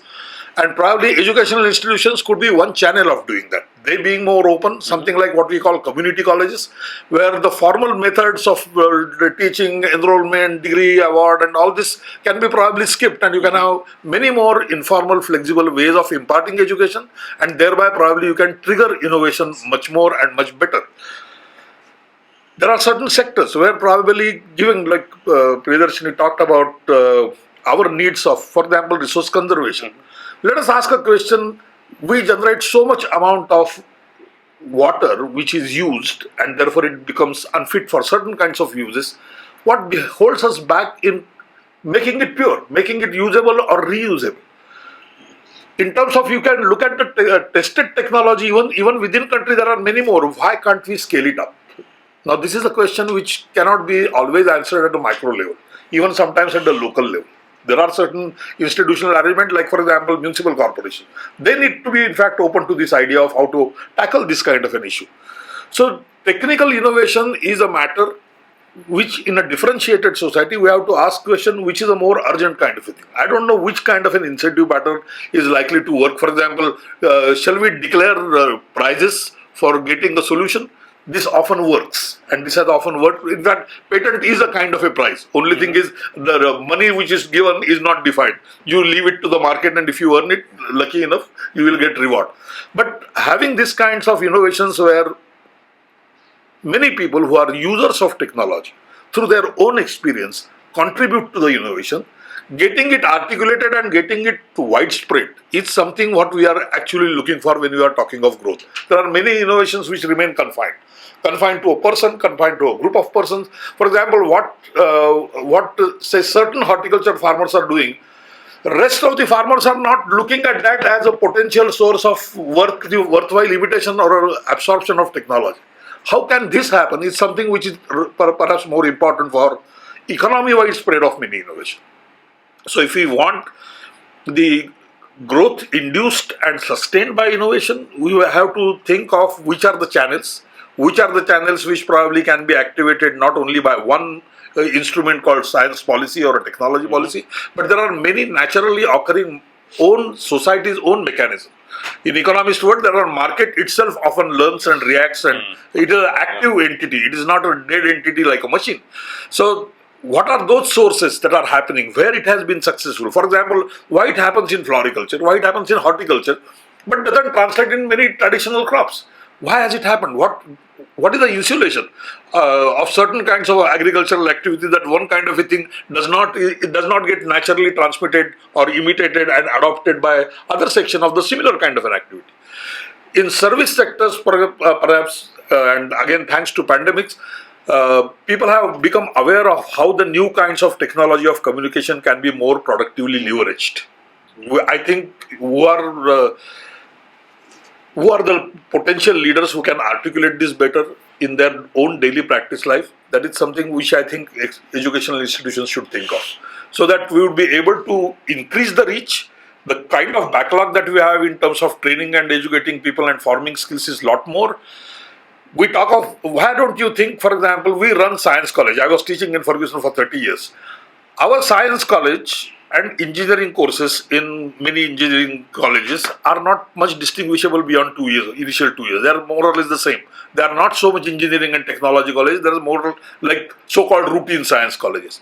Think of it other way around. Why not science colleges become polytechnics? In the sense the original word polytechnic was coined in United States or even for that matter in Europe.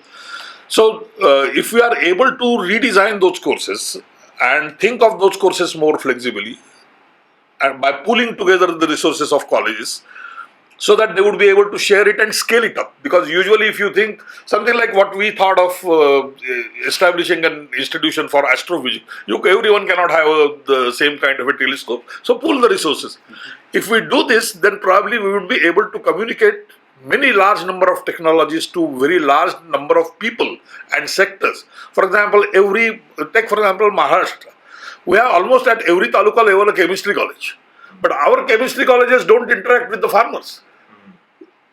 They cannot have the labs which will test for the residue, even for exports. So these are the kinds of areas where probably the technology can get more easily diffused and therefore more readily accepted, and people start thinking of asking the question, do I need so much water? Do I need so much amount of fertilizer? These are the kinds of triggers that the technology is going to looking for, and the innovation is supposed to reduce for. So we should think of which are those channels which perhaps articulated better, not necessarily having a long policy document or institutional arrangement and a team visiting who will be funded what. You don't often need in all technologies. So if you look at that, I think the policy makers should look for those kinds of initiatives, not necessarily require funding, but for necessarily requiring a recognition for those. And this done at a local level will probably induce people, because I have 4 or 5 years back, now because of pandemic it was disrupted. If you visit the agricultural exhibitions, and if you look at the kind of innovations that small people have done, for example, otherwise in the night time, you know that the water is going to be released in the night time. What do? I get a signal and I sit at the home, I'm sleeping, and then through the SMS, I start controlling the water to be released. Use of sensors in agriculture. It is much less than what is being actually practiced. If we do that, our ability to save, our ability to monitor growth is likely to be much better. So I think it is these kinds of things which must be probably declared. Perhaps it may be possible to declare a set of problems and challenges, something which is done in Israel, that your MA, MSc thesis are based on a problem. And then you look for a solution, at least, if nothing else, at least list the known solution and say that why they are not being scaled up or adopted. I think it is these kinds of efforts that we should be looking for if we want to have the innovation-led growth. No, absolutely. I think, thank you very much. I'm conscious of time. I have lots of ideas to share. I've heard. But let me conclude, Dr. Kelkar, before you possibly come and share your thoughts. I want to make 3 important points. How do we apply all the ideas into some big areas where transformation can happen, innovation can happen, and growth can happen? Fundamentally, one thing is very has been proven is that innovation is a force multiplier for the growth. That has been proven again and again. So let me talk about demographics. We discussed demographics and Dr. Izaz Ghani mentioned this. If you look at India's population, half of the population, 700 million people, are below the age of 25. Look at the opportunity of the century, the magic that we can create. In 700 million youth that we have, take only 1%, that is 7 million. Can we make 7 million, 1% of the youth of India more creative, more innovative, more entrepreneurial, need not be entrepreneurs? Then just take, even if I go further down and say that out of 7 million, 1 million, Amit, become entrepreneurs. Believe me, the transformation happens. We can create growth in trillions and trillions of dollars. That's the power that exists in India. Let me compare this with UK. UK has a population of 69 million, which is a 1% of our youth. Look at the potential and possibility that exists, and Dr. Mashakar always says that we need to look at every individual having that mind and creative mind. I think this is the biggest opportunity that exists. Everything that you shared has a relevance and gives that input to create million entrepreneurs, innovators, and possibly 7 million or 10 million entrepreneurial, creative, innovative mind. That's the only small percentage that we need to tap. That's number one. Number two is India has a tremendous opportunity now, particularly after Ukraine. If you look at after Ukraine, the world is talking about food and food security, right? Food was never been a, was never in this picture, right? In the entire discussion. But now, when the wheat supply stopped, now there are no fruits in UK's big supermarkets. I think fundamentally, the world is looking at food as a very, very important source, not only for security, for geopolitics and many other things. India has an abundance of agri-produce, horticulture produce. Now, the challenge in India is that whatever we produce, our productivity is low, of course, lot of things goes waste. And right now I'm volunteering at Deshpande Foundation, and I went to villages, spoke to the farmers. What I found is that if I reduce the waste in horticulture alone in one district, Dr. Apte, the value that you are creating, only economic value for farmers and through women, self-help groups, is almost 3,000 crores. If I go to North Karnataka alone, it is 20,000 crores. It's a conservative estimate. If I look at Karnataka, it is 1 lakh crores conservatively. Otherwise, it will be 3 lakhs to 4 lakh crores. There is a tremendous potential to create economic value through the waste, the food waste that is happening, and we can become the supplier of a food to the world. And simple intervention that we did is dehydration machines to the women self-help groups. In women, the market demand is 20 metric ton. We are producing 1 metric ton. There's a huge market that exists. I think agri and food we should look at from energy security, from a national security, for a geopolitical tool and so on. And India is sitting on a very big potential opportunity. That's agri is a big opportunity that I see. Second is in terms of a technology. The first time we have access to the technology, we have a talent, we have resources, experts and so on. Why can't we build, what you said is systems and system of systems. Why can't we build digital twins? Why can't we create a new industry on cognitive systems? Why can't we create a biointelligence system? Once as a nation we create these systems, believe me, we will be the leaders. We need not create always robots and other things. There are many nations who are exceptionally good at that. I see trillions of dollars of opportunity waiting using the data, and we are the source of data. Our industry becomes competitive, and we become the source for creating this new large industry. What we saw in IT services, but today we can do this in the Industry 4.0. This is the big opportunity that exists in the platforms and system of systems and so on. Last point I want to make is, today we know that machines are becoming intelligent than humans. We discussed. Now, as humans, we need to compete with machines. And some of you brought the importance of skilling. Imagine what will happen, because we say demographic dividend, 700 million youth has not upskilled, upgraded and evolved to work with the machines and possibly do better than the machine. We will be in a big, difficult situation. So I think this is where I was trying to connect Dr. Karve, is that time has come that as a nation, we become conscious nation.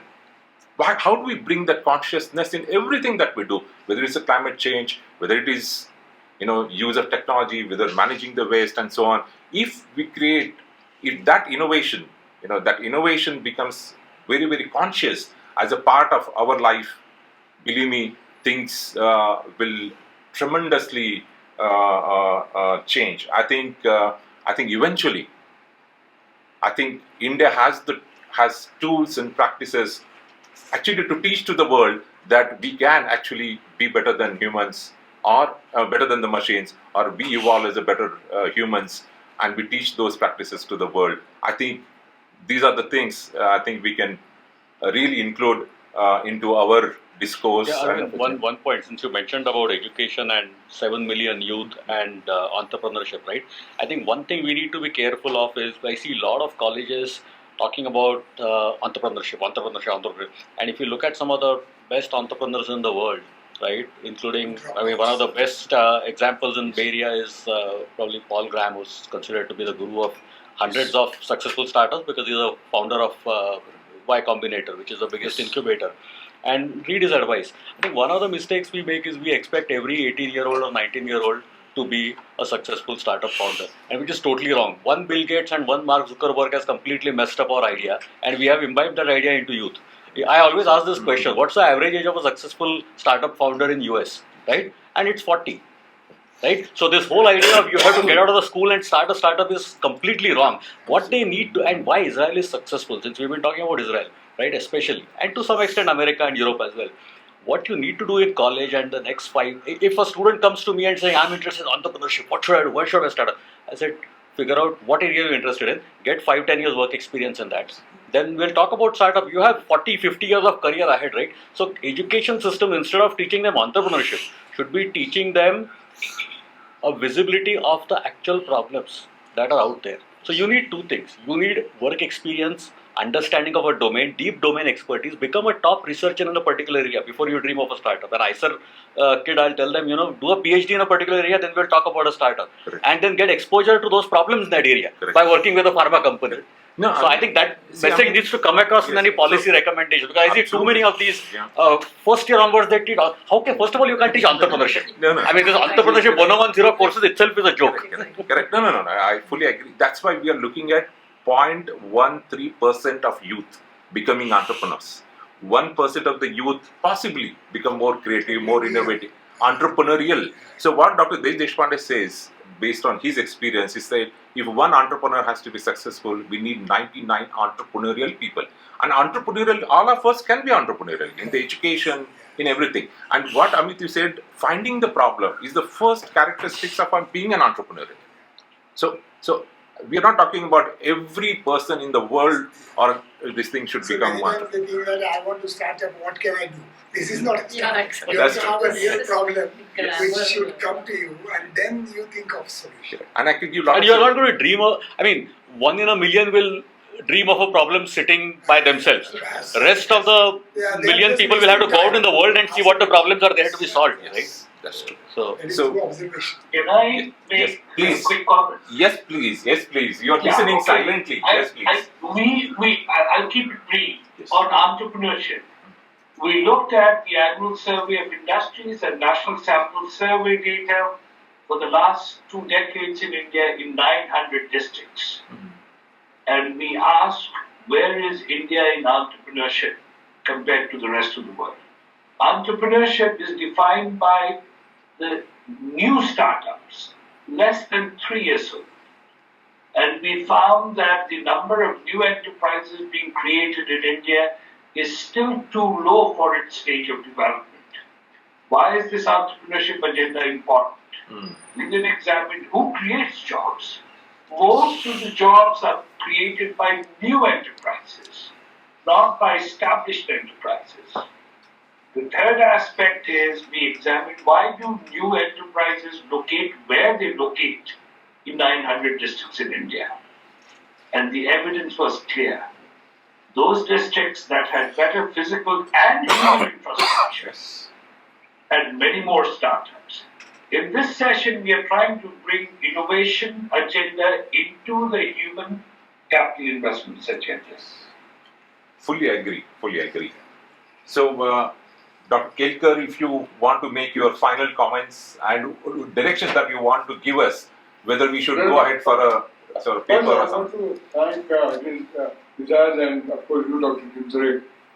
This is the best 120 minutes I'll spend in many months in terms of upgrading my own capital. It's extremely valuable, and I got a different perspective. I want only 2 points to make, 3. 1 point for especially my sort of first reaction, and 1 point for the man who would write the report, first draft is very sharp. So that's a third point I want to make for it. One is that, entrepreneurship can be fostered in India if you are willing to accept failures. In India, we don't still accept failures. So how do you treat failures as the first starting point? If your fear of failures is aware that feels it. So I think our culture, at least what I've seen when I grew up, the failures are just not allowed. I mean, failures are acceptable. So we have to change the thinking of failures. And there's one sort of occurred to me on this thing is a very important discussion. And second, I come from the issue raised by Pradeep. As long as our cost of risk capital is very high, you will not find free funds. We have to find ways of reducing cost of risk capital. It's extremely expensive. The capital is very expensive. If the risk capital is further expensive, then you don't have a proper supply on it. So how do I reduce? And that was one reason about 10 years ago I made the proposal to get shot down by everybody. But my suggestion was just abolish profit taxes. Just abolish taxes on profits. That will restore the lowest possible reduction of the cost of risk capital. Because profits are made by entrepreneurs of the risk. Who's taking the final risk? How do I reduce risk costs? Of course, it was shot down by all of them and that's why it was upset. I still believe that reducing the cost of risk capital holds the key if you want to promote, develop entrepreneurs. And second, as a sociological group, how do I promote the acceptance society of failures? I mean, it's not, we are not just willing to tell our children that it doesn't matter if you fail. I mean, that's never came. In my childhood, I never sort of were allowed. You were allowed. So then you become risk averse. You don't take risks because you don't want to fail. And then you really go to low equilibrium, so to speak. You don't talk about equilibrium. Anyway, but the next step, as far as Vichar is concerned, Vichar is extremely rich discussion. Your challenge, how would you summarize as a. So, what I would request you to tell you, prepare first time to accept all the members who are present. Yes, sir. Because, and then we can sort of get the second round of discussion, not answer the comments, and then we'll prepare a paper. Because Yes, it's very important discussion and debate that should not get wasted. So please, with the help of Pradeep and some put first draft, give all of us according to Yes, sir. because I think it's a very, very rich. And maybe if you all agree, we should probably do it again sometime later part of the year when Dr. Mastercall will be here, because he's another person we missed today. In his presence, we should pursue that. But I want to thank first Vidas for preparing this, second to Dr. Chinchure for really superbly carrying this important session, and all the participants. Priya, I saw so many new things I went today. So I want to thank you for that. Thank And you, all of it, for each one of you. Even Professor Patel after it said, told me new things about economic policy. So I think it's good. Everybody I learned. So that's the next agenda for you, young Vishal. Yes, sir. Now, how much time will it take to produce your first draft? So at least 2 months, sir. Okay, fair enough. But I'm not going to do an extension. I want to commit. Yes, sir. I'm not going to say 3 months. Yeah. I want a firm commitment. Yes, sir. And Vishal, I'll be there to help you. Yes, sir. So that's why I said 2 months. Okay, okay. So let's second all of us, and Yeah. then I think I will target to do this by say 6 months or so. It should come out of paper because the reason I'm hurrying it because what we're thinking, Dr. Chinchure, we did 5 years ago. Before national election, we had also brought a paper called National Agenda. Yes, yes. And we circulated all the political parties. So that it gets reflected in their own vision statement. And that's, once you get all parties on board, hopefully we'll get success. I'm not saying that promises, but I must confess, last time both Mrs. Sonia Gandhi and Mr. Modi reacted to our paper. I was very surprised. They took time to just glance through it, and we had a meeting in Delhi. The representatives came. So, and that paper I want target to bring out sometime around November. So that this is very important input for this. So it can become national agenda for all the political parties. So let's do it a good job for this is an important topic. Thank you all. Thank you, Vishal. Thank you. Thank you, sir. Thank you very much. Yes. Yeah. So just last point, saying thank you. So on the outset of and behalf of the Pune International Center, I would like to extend our heartfelt gratitude to all our speakers. We look forward to many more engagements with you, Dr. Kekar. Thank you for your continuing engagement. A special round of applause to our PIC staff because their untiring efforts and the planning that they put behind every event. So, with the permission of chair, that I announce that the session is over. And